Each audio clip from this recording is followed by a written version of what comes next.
លោកប្រធានលោកអនុប្រធានដើម្បីជូនសារដល់មានតម្លៃជូនទៅជនរួមជាតិប្រជាពលរដ្ឋដ៏អង្ការក្លាហាននៃខេត្តតាកែវសូមគោរពអញ្ជើញ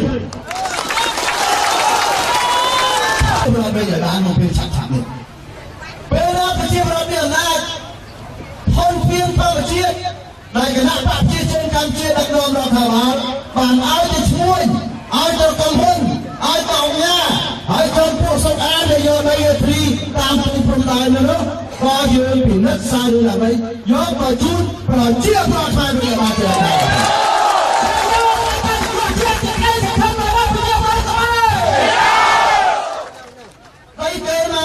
Tinggal, mana apa? Apa presiden kemana? Yang tak belum dia ahli yang siapa hanya mana apa? Apa mana jenama pon mau saya ke belum dan kaya sudah pray. Pinang yang tu pray, mereka orang tu pray mereka. Macam apa ni apa? Belum dia jangan sekolah sana. ประชาชนหรอไม่หลับเลยปอบเอาแต่รถชัวร์เฮ้ยจะหรอปอบเอาแต่รถสัตว์มาเท่ามาหูปอบเอากัดเชือไปจิตเหยียบจำตาเขาเราก็บอกได้หลายอ่ะต่อกัดซ้อมปีชนะไม่หรอปานแต่ซ้อปานไตให้ปานไตมาโผ ពីឆ្នាំការកូនបានមានតែដល់តែឥឡូវរកជួយបានទេ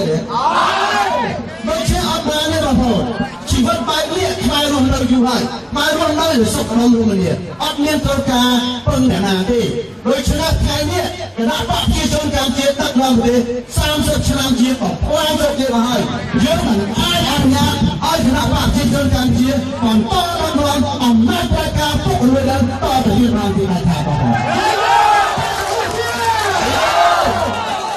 ញុំសូមសន្យាជាមួយបងប្អូនជនជាតិថាយើងនឹងយកអំណាចមកជួយប្រជាជនឲ្យបានយើងនឹងជួយខ្មែរឲ្យការពារទឹកដីខ្មែរឲ្យបានយើងដើម្បីបញ្ចប់អំណាចប្រជាការនៅប្រទេសកម្ពុជាឲ្យបានហើយយើងនឹងការពារទ្រព្យសម្បត្តិខ្មែរសម្រាប់ខ្មែរទាំងអស់គ្នាឲ្យបានដូច្នេះហើយអត់យូរទេបងប្អូនខ្ញុំមិនបាច់និយាយឲ្យច្រើនទេសូមឲ្យបងប្អូនទាំងអស់រួមគ្នាបងប្អូនជាកត្តាសំខាន់ណាស់ហើយកុំលក់អារម្មណ៍ទេគណៈបព្វជិជនអស់ហើយអស់ផ្ទាល់ទៅទេបងប្អូនជាពិសេសគ្មានណាជឿហ៊ុនសែនទេមែនទេបងប្អូនជឿអ្វីក៏សន្យាទៅជារាជការទប់ស្កាត់មិនឲ្យកាត់ឈើឥឡូវឈើអស់លីកោដែរ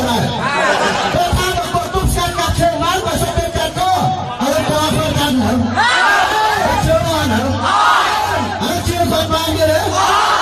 ត់បានទេលោកឯងជឿទៅចាឈើបានយ៉ាងម៉េចចូលដៃជាមួយអុកញ៉ាចង្រៃនៅខេត្តតាកែវមានអុកញ៉ាចង្រៃច្រើន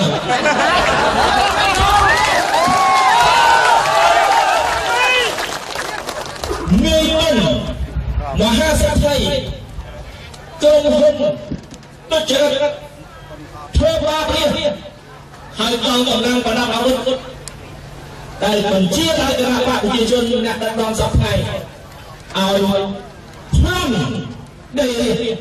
ធ្វើបាបនេះអ្នកណាហ៊ានតវ៉ាចាប់គុកយកដីគេហើយចាប់ចាស់ដីដាក់គុកទៀតធ្វើបាបម៉ែហូហើយអ្នកណាតឡៃបានសម្លាប់ធ្វើបាបម៉ែហូហើយកម្មករដូចចៅយើងទៅធ្វើការតាមរោងចក្រក្រុមហ៊ុនកាត់ទេចំណេញគាត់ក្រៅអន្តរជាតិគេឲ្យនេះរៀនខ្មែរគេអនុញ្ញាតឲ្យទំនិញអ្នកបំពាក់កាត់ទេដែលផលិតពីប្រទេសកម្ពុជាទៅលក់នៅស្រុកគេដែលអត់យកពុនប្រទេសដទៃទៀតចាក់គេយកពុន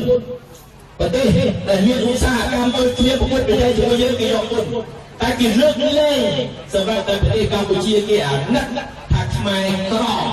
ទៅជួយខ្មែរក៏យកពុនចង់បានតំណែងយើងនាំចេញទៅលក់បានច្រើនបញ្ហាប្រជាពលរដ្ឋទីពិសេសយុវជនដែលអត់ការងារធ្វើច្រើនណាស់បងប្អូនអ្នកដែលធ្លាប់រួមបានគួរសមពីមុនដូចជាកសិករអស់ដីធ្លីឬខ្វះដីធ្លីប្រមាណបងប្អូនផលលក់ស្រូវខោពេកអត់រួយខ្លួនមានតែខាមើលបងប្អូនជំពាក់លុយមានគ្រប់គ្នាជំពាក់អង្គការជំពាក់អីស្អីឡាមើលបងប្អូនហើយដល់អត់លុយសងគេសងមិនទាន់គេអូសផ្ទះអូសដីយើងមែនទេបងប្អូនដៃមកខាងបងប្អូនគេចែកស្រង់គេចែកកំណៅតែដៃមកខាងគេទីធ្វើអីចាំបាច់ក៏យើងពីក្រោយបងប្អូនចាំបាច់តើយើងដែរចាំបាច់យ៉ាងម៉េចយកដីយើងទៅចាំបាច់ណាបងប្អូនកាប់ព្រៃឈើចាំបាច់តយើងអាដៃមួយយើងណាមិនអត់យើងធ្វើបាបកម្មករឲ្យប្រាក់ខែពេលទួចមិនអាចរួម